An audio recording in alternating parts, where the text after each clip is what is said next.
അല്ല മുതലാളി, എന്താ നമ്മുടെ ഭാവി പരിപാടി? എന്ത് ഭാവി? മഴക്കാല മുന്നൊരുക്കങ്ങളിൽ പാളിച്ച ഉണ്ടായതായി മന്ത്രി വി ശിവൻകുട്ടി. കണ്ട അണ്ടനും അടവണ്ണൊക്കെ വോട്ട് ചെയ്താൽ ഇങ്ങനെയൊക്കെ ഉണ്ടാവും. മഴ മുന്നറിയിപ്പിന്റെ അടിസ്ഥാനത്തിൽ നടപടിയെടുക്കാത്തതിന് തിരുവനന്തപുരം മേയർക്ക് രൂക്ഷ വിമർശനം.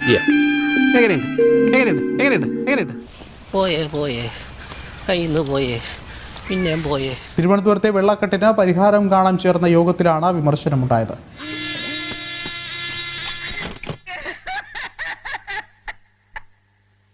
പലപ്പോഴും ചെറിയ കാര്യങ്ങളെ അങ്ങനെ വലുതായി തന്നെ അതിനെ പത്രക്കാർ കാണിക്കുന്നുണ്ട്.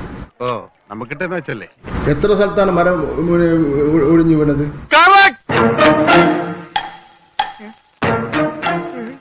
എത്ര സ്ഥലത്താണ് മരം ഒഴിഞ്ഞു വീണത്? ഇത് ഞാൻ അങ്ങോട്ട് ചോദിക്കേണ്ട ചോദ്യമല്ലേ?